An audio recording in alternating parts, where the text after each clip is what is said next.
Hello, everyone. My name is Brian Kuhn, and welcome to the second of our series, Emergency Management Lessons Learned.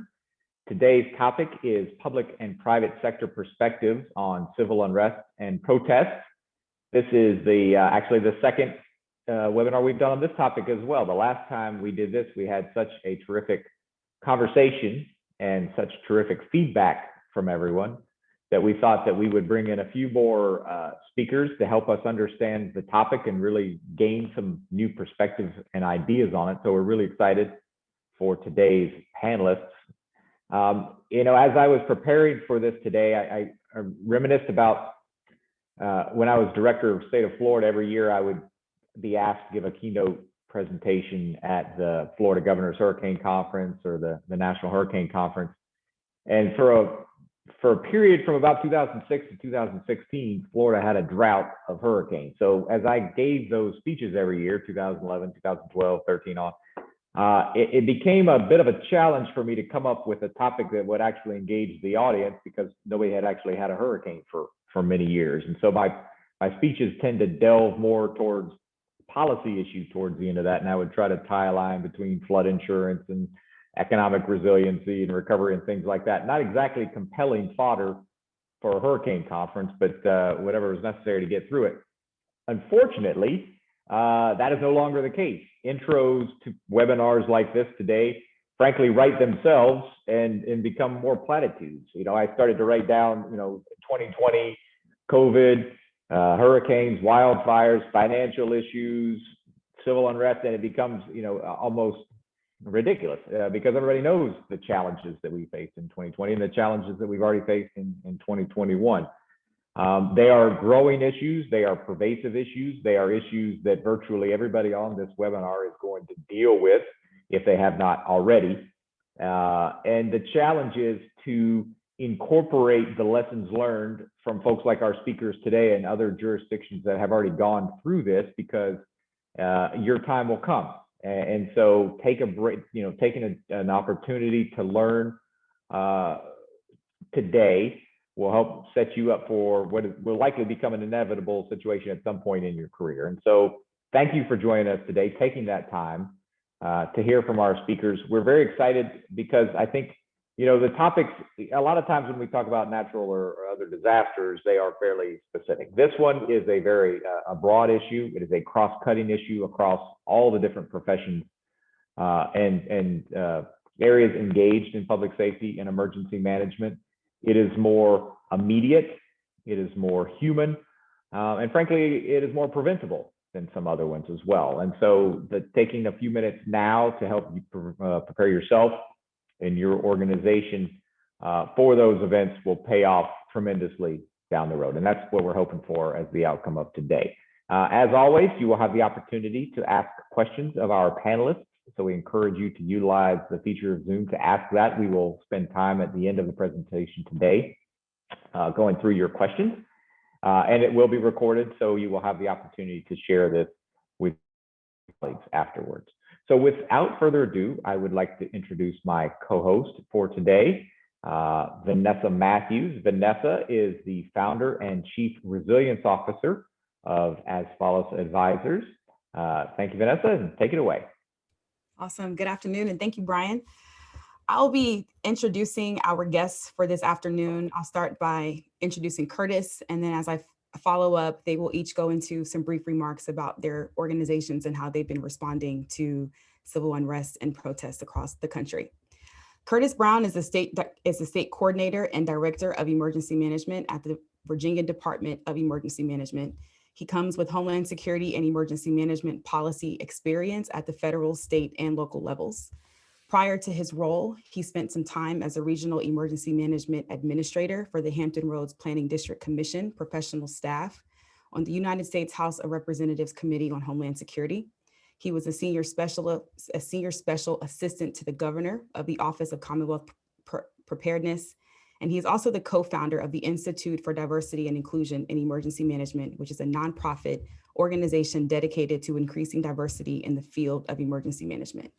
Additionally, Curtis has graduated from Virginia Tech, Virginia Commonwealth University, and the Naval Postgraduate School Center for Homeland Defense and Security.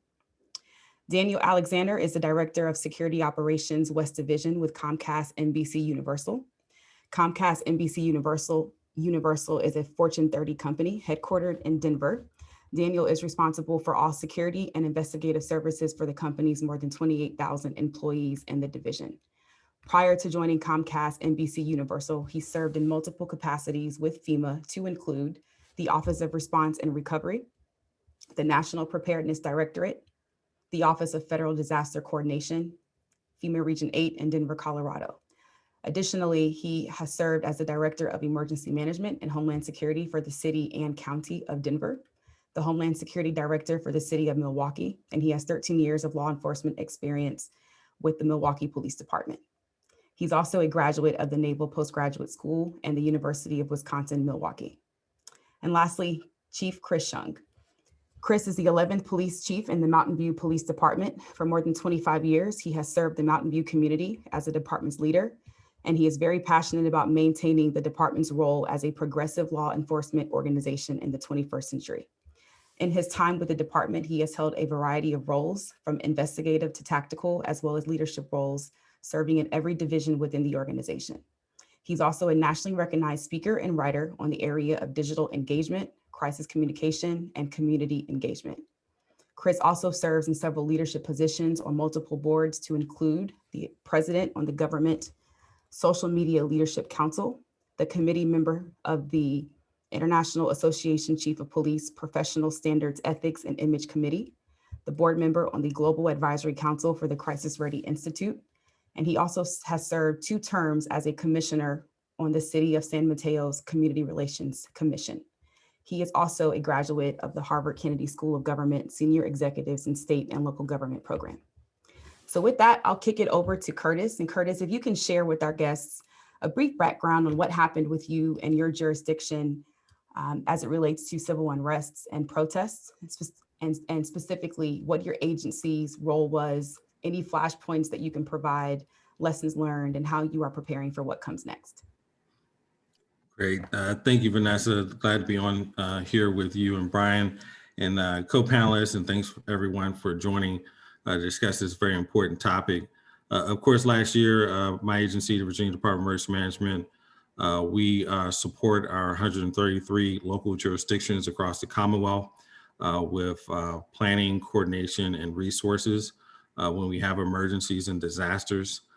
Beginning May 31st or so, not long after the murder of George Floyd, there became about a 60-day period where we had over 500 various protests popping up all across the Commonwealth in each region. Here, Richmond in our capital, Hampton Roads, Northern Virginia, but even some of our more urban, more rural regions as well. A lot of the protests was related to the murder of George Floyd, but some of them came related to defending our Confederate statues. I believe at one point, I think Virginia is number 2 after, I believe, North Carolina in terms of where Confederate statues are located. And so all these events, we had to provide situational awareness, some resources in terms of PPE, because of course, all of these protests are occurring inside the ongoing disaster of COVID-19, contingency planning for worst case scenarios and things in case things get escalated, and just again painting the picture of what's going on. I will say that for the majority of these events, 500 so events, they were peaceful.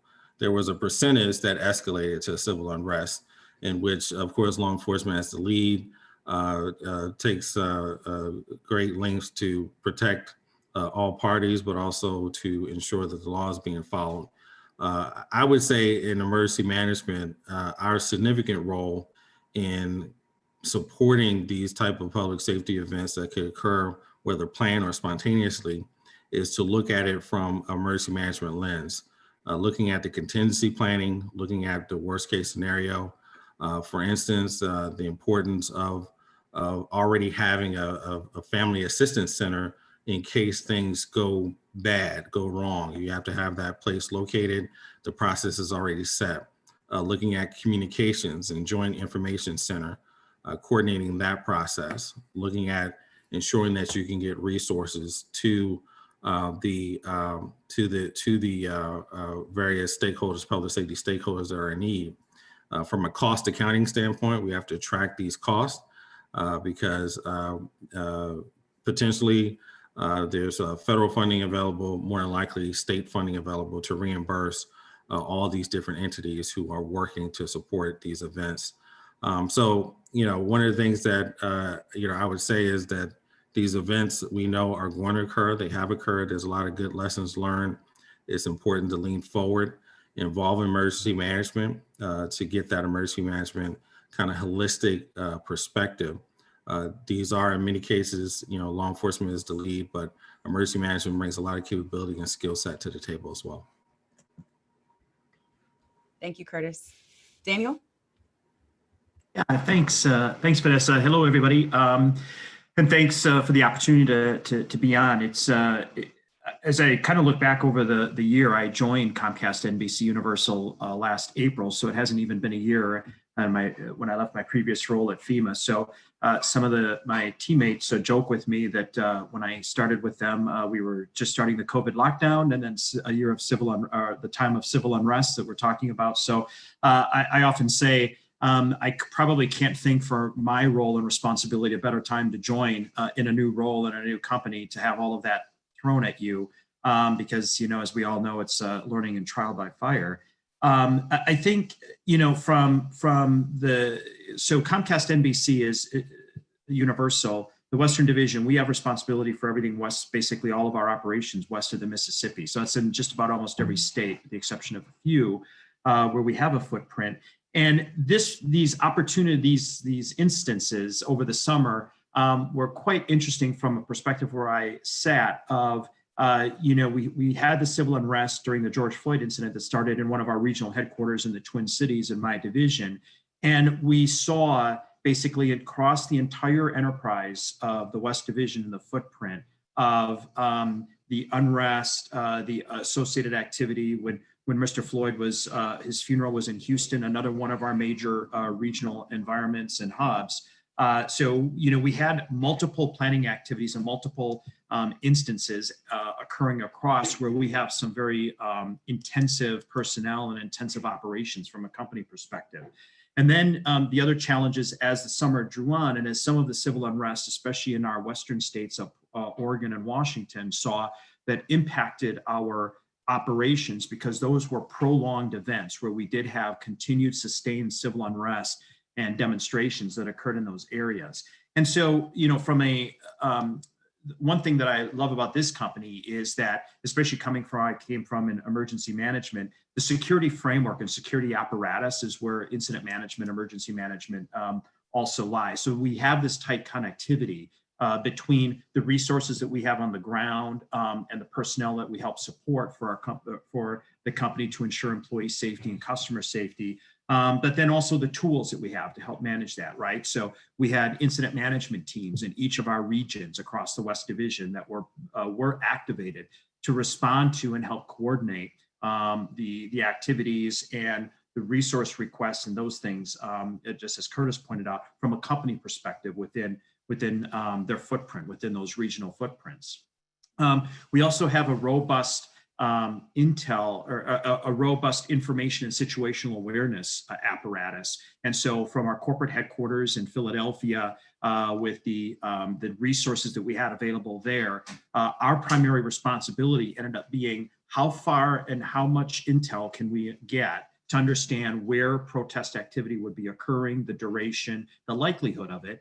And then obviously, what do we do and how do we adjust our operations as a company to ensure employee safety, customer safety, and the safety of our assets and our critical infrastructure? And so we were consistently trying to do that intel and do that analysis to help inform our business partners within the company, our retail partners, our network ops, our infrastructure folks, and making those operational changes. And so, everything from Do we close retail stores, and do we to ensure safety? To what do we and how do we redeploy our field operations personnel to again ensure their safety, but also minimize disruption to the customer?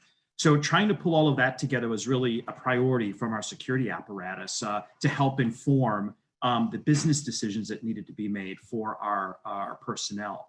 And I think one of the kind of the lessons learned in order to successfully do that was the continued refinement of the coordination and relationship building, especially at our regions with our local law enforcement and emergency management apparatus. As I said, we relied heavily on the state intelligence fusion centers within our area, within those areas, to help get as much information and data that we could, so that we can help make those informed decisions that I talked about. And so those relationships we found to be very critical, because we were able to get real meaningful, real-time awareness from our law enforcement partners, emergency management, and those fusion centers to kind of help with that. So I think, moving forward, certainly as a company, the lessons learned are to continue to refine those opportunities, and then also just strengthen our incident management team structure.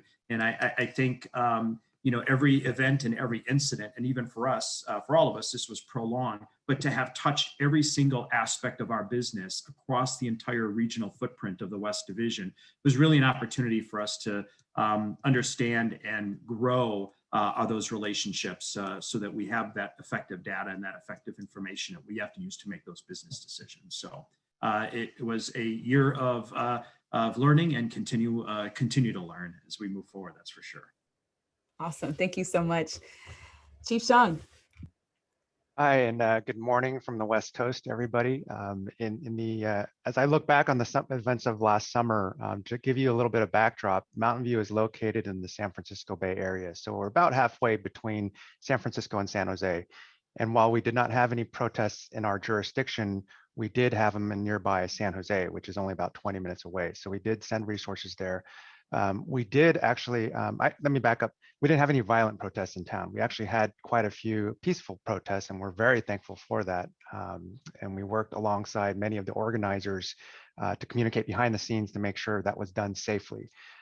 Like many other locations, we did have a few kind of splinter groups that wanted to try to create issues, but by and large, very, very small. The dynamic that we had to work with was, how do we as a police department, as a city, as a community, talk about the important issues that surfaced post George Floyd, and yet do it in a pandemic restricted way, in a way that we just were not able to meet. And so we had a very interesting approach in that we wanted to find creative ways to create spaces for dialogue, right? Because what we would hear, and I think this applies to both public and private sector, is many of your constituents and many of your community will be seeing things on social media or on the national news, and they're wondering, can this happen here? Is this what's happening in my jurisdiction, right? And it's very difficult from the jurisdiction or from the company's standpoint to communicate back over those social channels. Because if you think about it, would you ever have a very important or difficult conversation over social media, right? Think about that for a second. You're having a very difficult job performance review. Would you do it over social media? Of course not, because no one can see body language. You can't pick up on voice inflection. And so why would we try to have these conversations online when everyone's just shouting at each other? So our response to that was to, of course, make use of Zoom as the next best thing. And many jurisdictions have done things called like citizens police academies. We took that concept and that template and actually created a different variation of that. And so over the course of 8 different sessions, we got a cohort of 10 of our loudest critics in our community. We basically followed up on many of the people who had called and left comments to our city council. Many of the vocal critics. We even had a reform group that sprouted up in town, and we invited them to be part of this cohort. And the big takeaway was, we did not want to go in there teaching or preaching at them about how we do law enforcement. Rather, we wanted to be there as a resource and create the space for these difficult conversations about mental health, about racism, about equity, inclusion, all of these different topics that we hear at the national level, but strategically, we wanted to drive it down to a hyper-local discussion.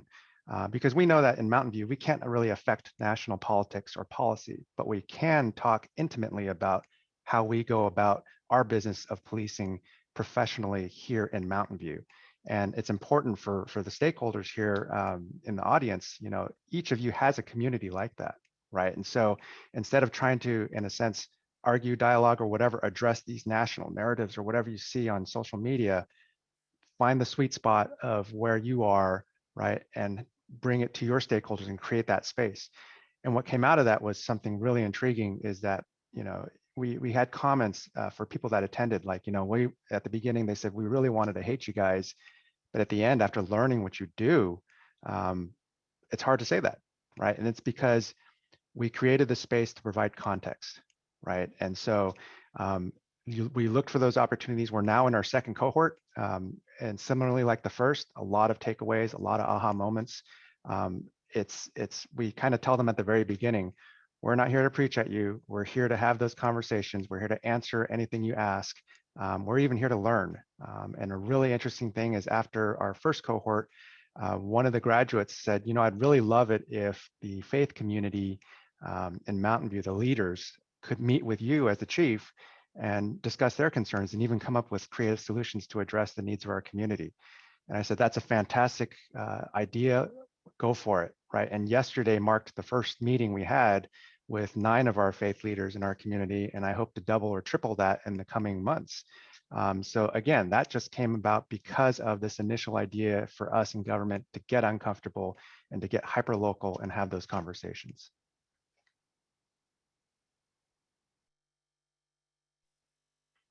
Well, outstanding. Everybody, thank you for those introductory comments. And I'm really excited about the conversation to follow here. And as a reminder to the audience, there is a Q&A little tab there at the bottom of your screen.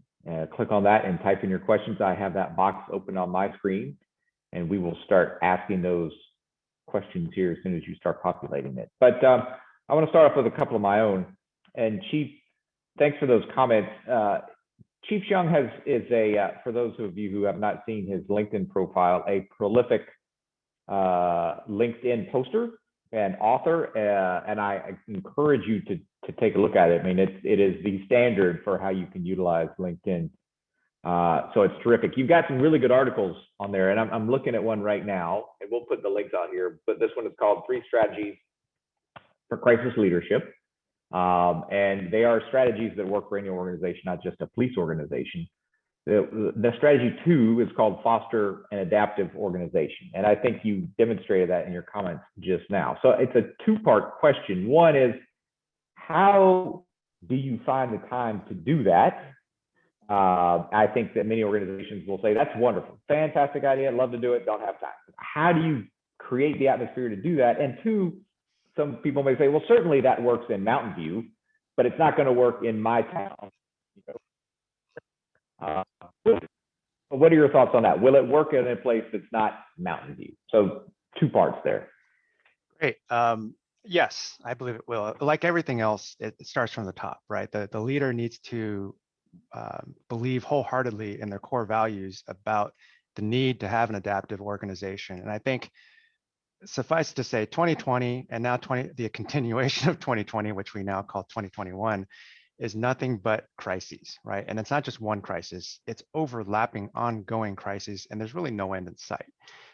And because of that, I make the case that we have to have adaptive organizations. We have to have adaptive leaders, right? When I first got into law enforcement, it's a very kind of rigid paramilitary type of environment.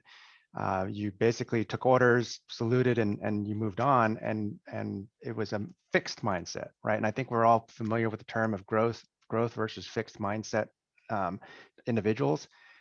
In that article, I make the case where I think there's organizations too, where the organizational culture can either be fixed or growth minded, right? And if you have a fixed organization, and this applies to private sector and public sector, you tend to just cower down and get in your foxhole and try to weather the storm on these crises. Whereas a growth mindset, it's more of like, hey, whatever comes at us, we got this, we're gonna do it, we'll figure out a way. The path might not be in front of us, but you know what, we're gonna keep digging at it.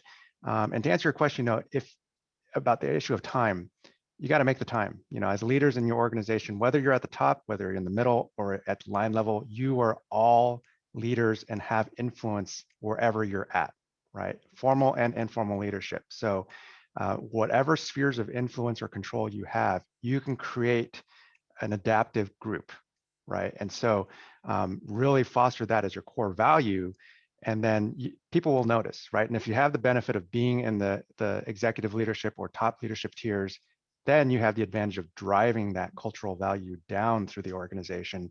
And you want to create psychologically safe places for people to think, to fail. It's okay to fail. And maybe for us, that's a little bit of being here in Silicon Valley with startups all around us, is it's okay to fail, because you know what? You've learned something and you've moved on, right? And as government, we hate to fail.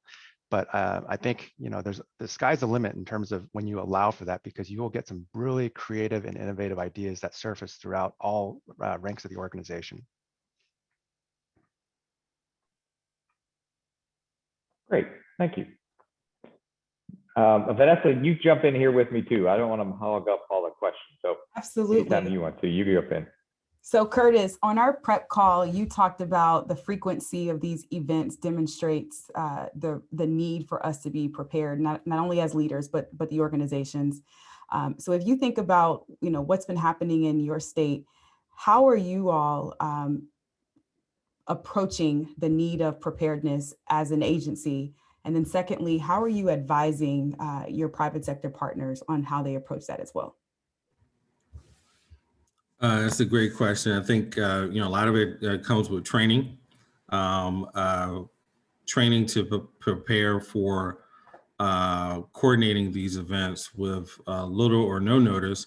We do have a lot of noticed events that we can, definitely put in our emergency management perspective and bring everyone to the table and prepare for those. But, the events of last year, a lot of them were spontaneous. There were no notice or really late notice. We did get, we do partner with the Virginia State Police with our Fusion Center, and they were able to identify where events would occur and coordinate. The main thing is about safety. So if someone's going to try to stop traffic on a highway, that could definitely become a tragic situation. So, law enforcement, whether it's state police or local law enforcement, working with the organizers to make sure that, there's a conversation being had. Most of it was to allow folks to leverage their First Amendment rights to express themselves for a period of time, and then to make sure that they safely get off of the highway, because again, you have to contingency plan. And we actually had one incident. The gentleman actually was convicted. He was a member of the Ku Klux Klan who actually tried to run over some of the protests here in Richmond. So that's the kind of scenario that we're dealing with in climate, where you might have a protester wanting to use their First Amendment right, and you have some other individual who is trying to commit a crime. And so that dynamic we have to plan for. I think we can learn from that. That has happened all across the country. Quite honestly, the vehicular threat is exactly what we saw in Charlottesville. So taking these lessons learned and applying them to training and exercises is part of what we've done.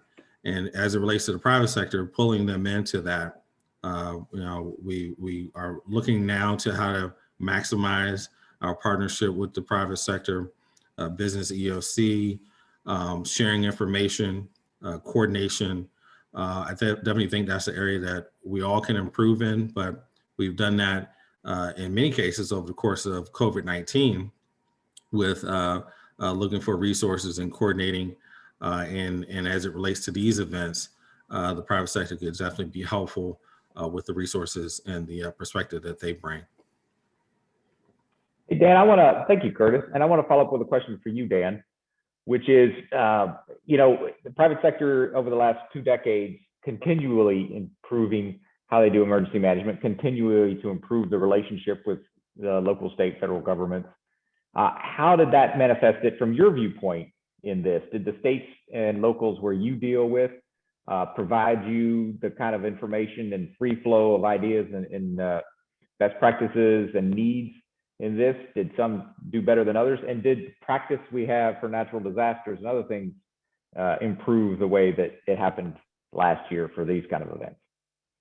Yeah, it's a great question, Brian, and I think it has. So, one of the priorities that we have had as a company is to make sure that we've got, even from outside the security and emergency management realm, just the culture and nature of our company is all about community engagement and operating at the local community level and having those engagements. So that is inherent in everything that we do and translates into then in the emergency management and obviously the security field that we do. And as to my earlier comments, the relationship is critical. We were able to make, just from an operational standpoint, based on the relationships that we had and the information that was being shared from our law enforcement, emergency management partners, especially again going back to the relationship that we have with the fusion centers as well in the various states, we were able to obtain information and get that situational awareness of the data that was able to help us plan for and execute our operations, and again ensure that we make the right decisions to safeguard our assets, customers, and employees. And so, everything from the relationships that we have, each of our regional security managers are connected with their region, with their respective state intelligence fusion centers through the network programs that they have in each of those. We've worked very hard to make sure that is a link that is there. And then also, obviously, just even in our normal course of events, the relationship that we have at the local level when, related to crime and crime trends and issues that impact our industry, there are those connections that exist at the local level. And so when we have an event like this, we're able to quickly switch and adapt to, okay, how do we change that a little bit, that relationship that we have from our normal business as usual environment into this new environment? And, how do we help get the additional kind of situational awareness and provide that information so that we are able to make that switch? I think from an emergency management perspective, again, it's incumbent upon the private, and from what I've seen, again, incumbent upon the private sector to be as forward-leaning and as within the incident management, emergency management environment as possible. In the West, the Western Division of Comcast NBC, Universal, it is very much like an emergency management organization. We have the hurricanes in the South. Our Western footprint is, prior to even this, I came on, we had horrific historic wildfires in Colorado and California that were all impacting our entire operations as well. We had the severe storms in the Northwest and again in California. So it is like we are impacted just as much by these real world events and respond in my intuitive emergency management way. And so the practice and the exposure that we've had to those incidents has allowed us to implement the incident management team concept in each of our regions, has allowed us to maximize those relationships, develop our situational awareness tools, so that we're adapting them from wildfire to civil unrest, right? And so it is the practice. So it is threat agnostic, but we have built a structure, and it's important for the private sector to build that structure so that we can ensure that we've got good coordination with our local partners across the entire global corporate enterprise, so that we, again, safeguard our equipment, employees, and communities. Awesome. So you guys have all talked a little bit about the intelligence that you've had to consume to help you prepare and respond for the things that have happened. So my husband and I recently watched a Netflix special, The Cost of Fake News. And what it talked about was it was a $78 billion economic impact as a result of some of the information that was misinformation, or what we would consider as fake news. So can you talk a little bit about what some of the impacts you saw within your organizations, either from your bottom line or from an operational perspective, that some of that disinformation caused you and your team?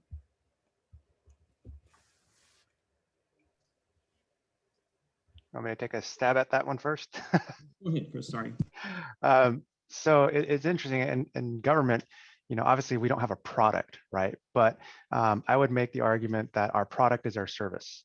And that service is how much people have confidence in the brand and the service that we provide, right? And when you talk about this layer of fake news, obviously the next layer to that is social or digital media, right? And how do we break away from all of that instant noise a lot of times? And the answer to that is to become the trusted, credible source of information. And that does not happen overnight.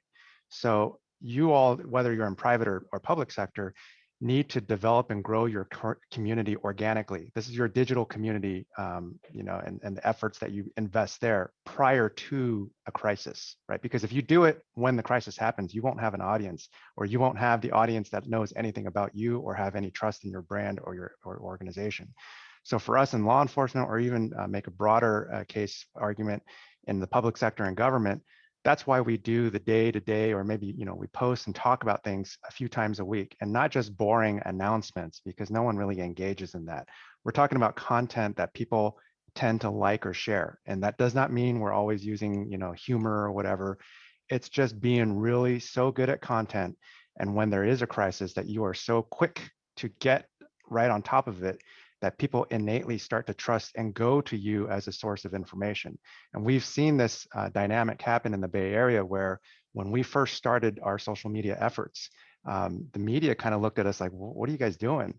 And pretty soon over the years, we saw this interesting dynamic where people started to follow us first and then the media second. And now we're at a point where we've even seen comments online where the media will say something is happening in Mountain View, and we'll see someone in the community comment back and say, well, unless Mountain View PD tweets about it, we don't believe you, right? So that does not happen overnight. But what I'm saying is you need to make those daily deposits in the bank of community trust and just work on those over time in preparation in advance of a crisis, because we know crisis will come. It's just a matter of when, right? Thank you for that. Daniel, do you have a follow-up?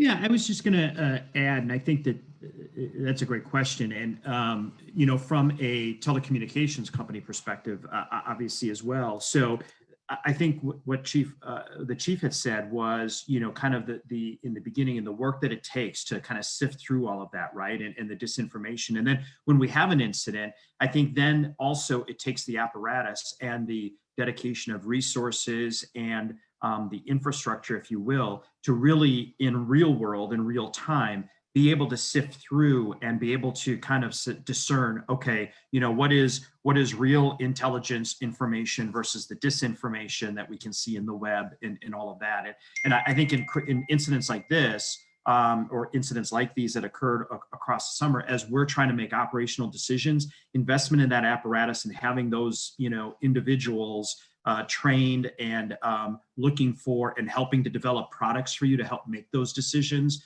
those analytic decisions, or decisions based on that analysis from all of this information that's out there, is actually critical now in today's day and age to parse through what we now are inundated with, is that disinformation. It is taking an entire dedication of those resources to actually just work on that. And that's, I think, critical for being able to really effectively manage these things moving forward.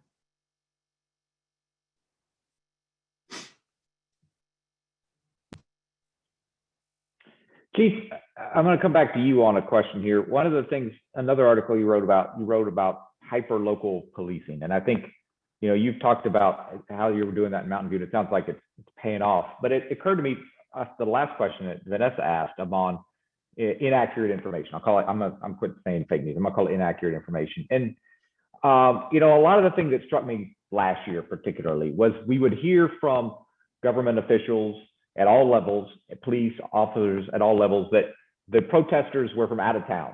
All of the bad actors we were seeing from out of town. It seemed like every time I saw that, somebody would come out and say these people from out of town, to the point where I wondered where all these people were coming from, because there seemed to be no homegrown protesters or violent actors.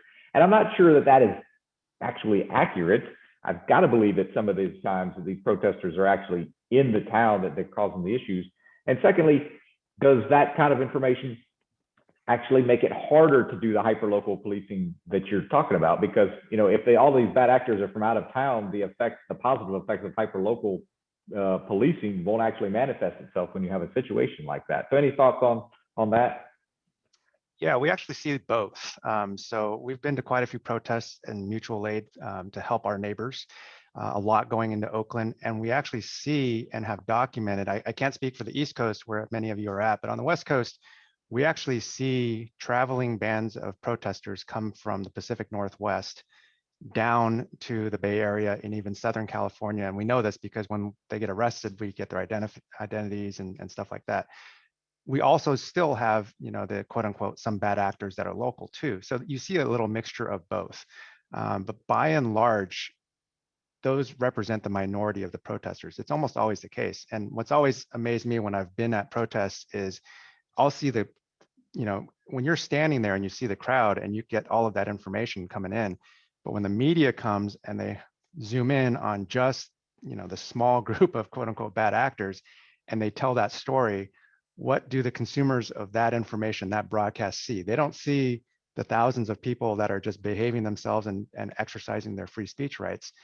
They see, this very tense confrontation between one or two people, or maybe 5 or 10 with a small group of officers, and that becomes a story, right? And that upsets both sides, if you will. I could almost make an argument sometimes it tends to incite things and turn the temperature up a lot higher than it needs to be, right? Yeah. And so there's further discussion, probably a different panel on, media's influence on these types of discussions. I don't think it's very helpful and oftentimes not informative.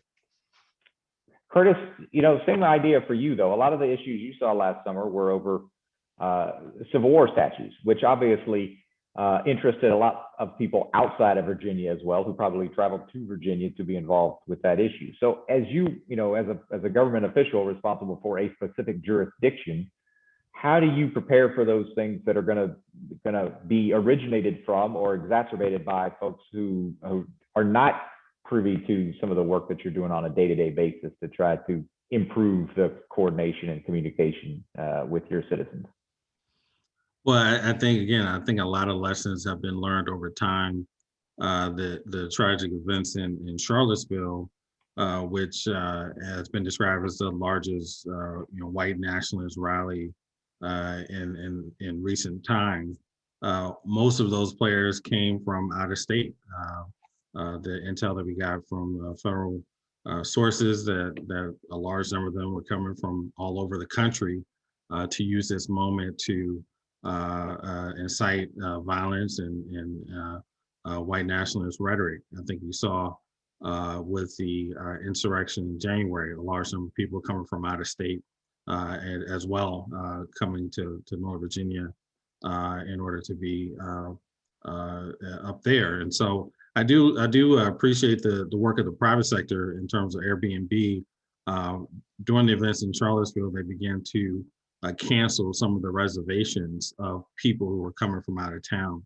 And I thought that was a great action by the private sector to support limiting individuals who were clearly coming to incite violence. It wasn't related to First Amendment rights. And so over the time since Charlottesville, we've seen an uptick of these events. I think we have understood the type of planning and coordination that has to occur, anticipating what worst case scenario looks like, and trying to get the resources to deal with that. I see one of the questions in there is about getting the resources necessary.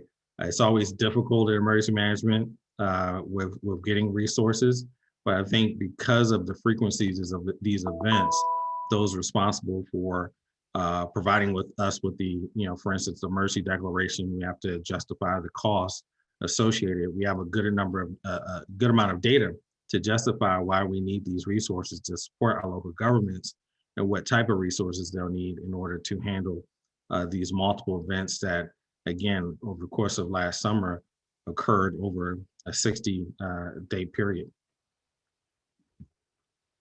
Thank you, Curtis.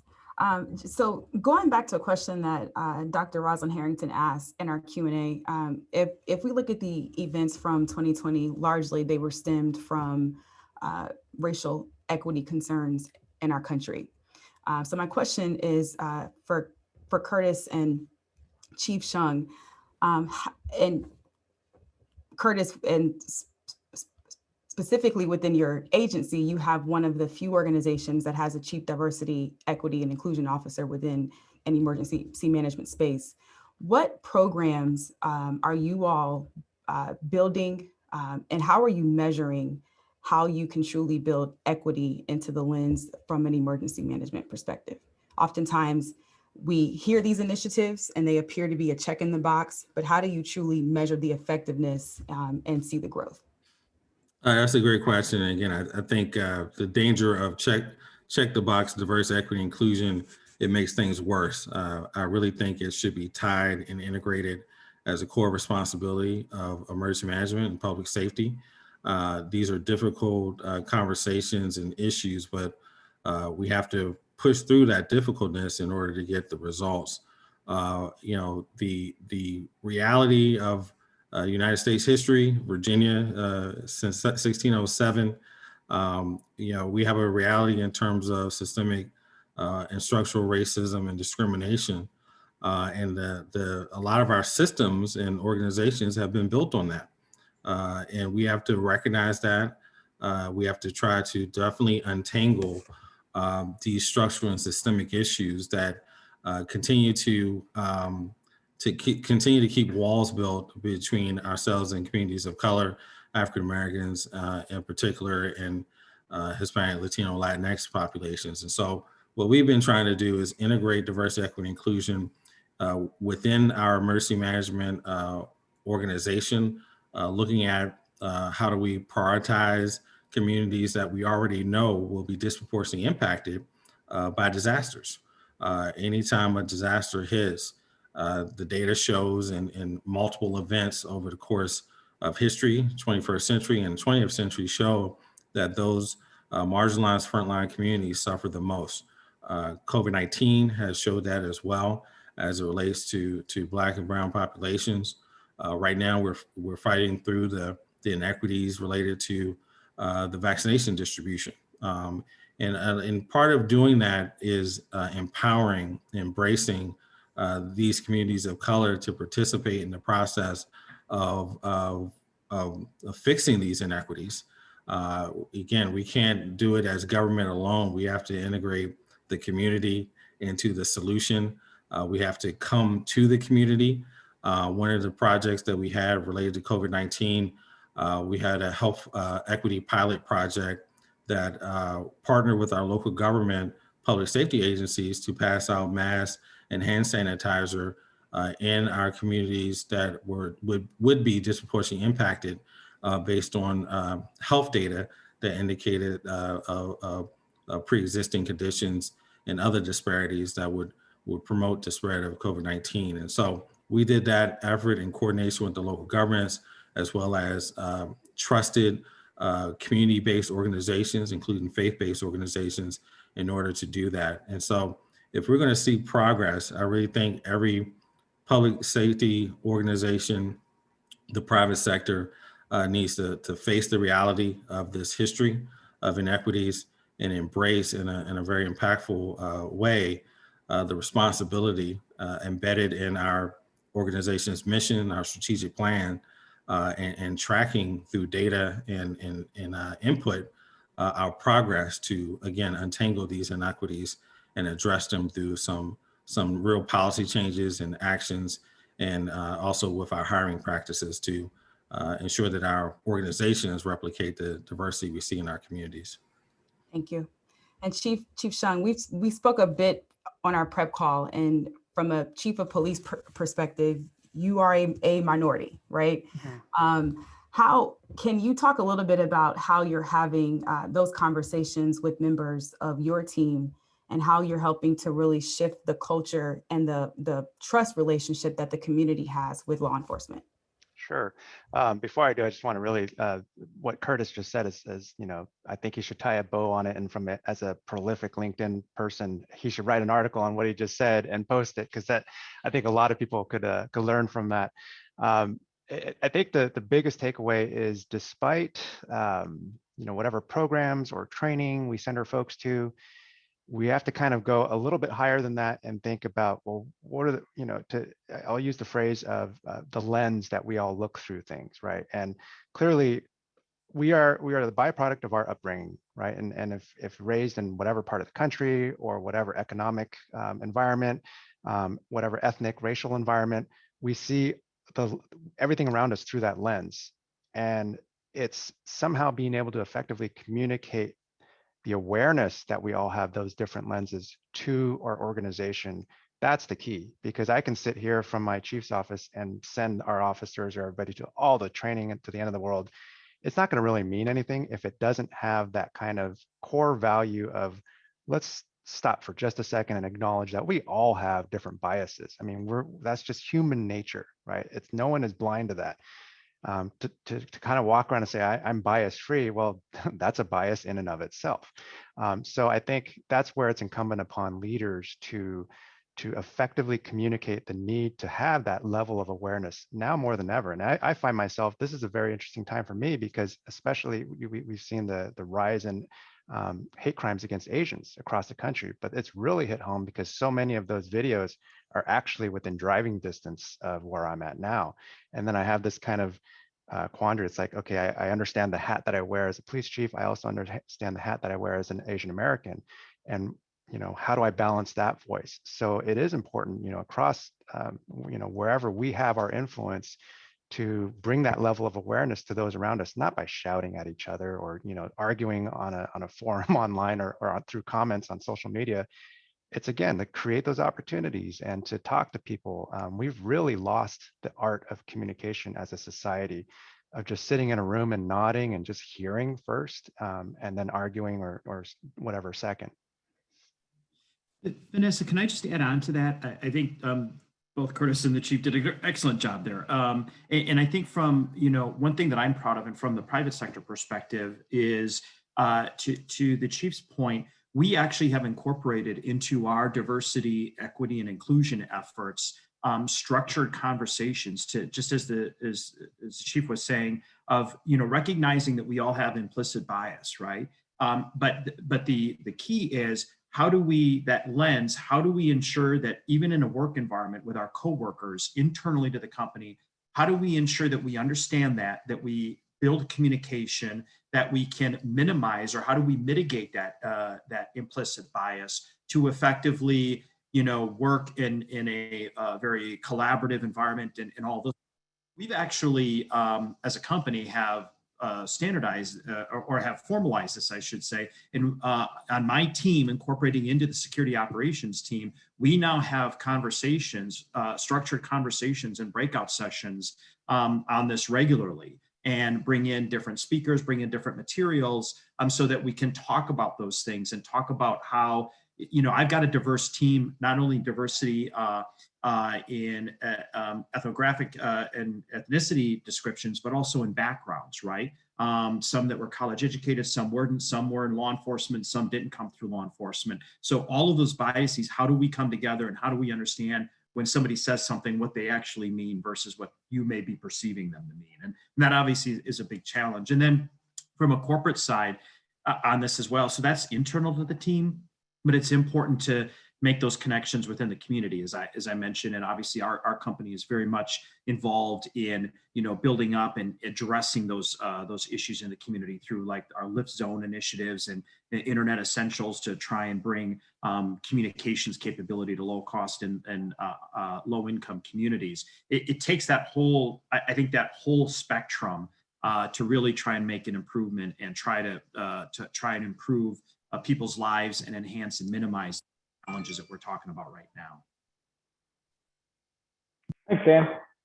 Curtis, I'm going to go back to one of the questions you already alluded to, which is from a good friend, Kurt Schwartz. Kurt, former director of Massachusetts Emergency Management for a number of years. Kurt was there during the 2013 Boston Marathon bombing, and of course, as a state director, well aware of the budget challenges that faces organizations like all three of you represent there. So, do you have any guidance, best practices, expertise on how it is that you talk to the folks who provide you your budget, help them understand what are their needs to deal with these kind of situations? And in the absence of that budget, any methodologies that you've established to work with other organizations who may be able to provide the same support, even if it's not coming directly from your organization. Curtis, I'll start with you.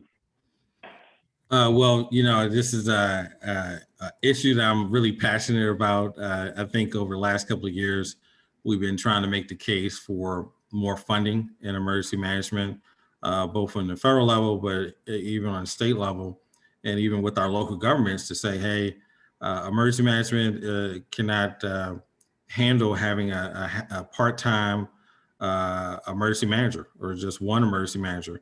That's the old civil defense model. We're seeing more frequent and impactful disasters, and the skill sets that are brought by emergency management are needed for any range of issues. I know some of our colleagues in Maryland were handling the opioid epidemic and using the emergency management skills for that. And so these skill sets are important. They need to be funded. And part of our approach has been to track and provide data to justify and demonstrate the importance of emergency management. I want to knock on wood, but right now General Assembly is meeting, and we were able to, for the first time ever, get some things in the budget that we never got before. And I think it was directly related to taking the data and the information related to our responses, the effectiveness of our responses, the resources that we had to provide, providing situational reports, and educating the folks in our budgeting department and the governor's office and the General Assembly on the need for these resources. And so I think that just has to continue. It's important to engage these political leaders. There's a politics of disasters, and we have to give that data and information to justify the need for the resources. Dan, how about you? Whole different kind of budgeting authority that you deal with. Yeah, so first set time in the private sector, coming from a career of public sector, so it's a little different, and but the principles I think are the same. I mean, obviously I'm in an environment now where what you have to make the business case, what makes business sense to and where do we invest those dollars in order to maximize the safety of our employees, customers, assets, and also while trying to continue to turn a profit. And so, while the process and while I would say the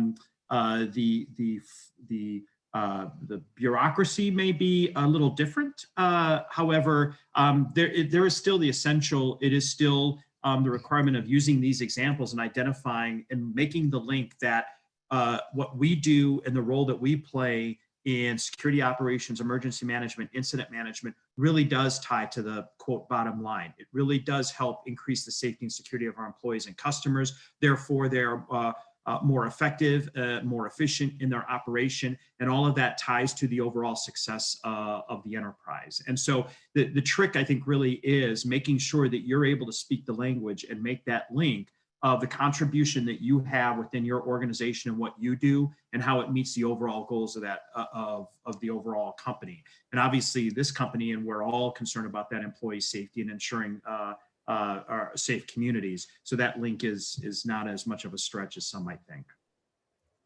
Thank you, Daniel. As we conclude today's webinar, we want to say thank you to all of our panelists and give you guys a virtual round of applause, as well as to all of our guests that have decided to take time out of your day today to join us. As we create new series and webinars for the emergency management lessons learned topics, we will be sure to add you all to the distribution list so you all have notice. And lastly, a copy of today's webinar will be provided to you so you have it as a reference. Thank you very much for attending and enjoy your day. Thanks, everybody. Thank you, everybody.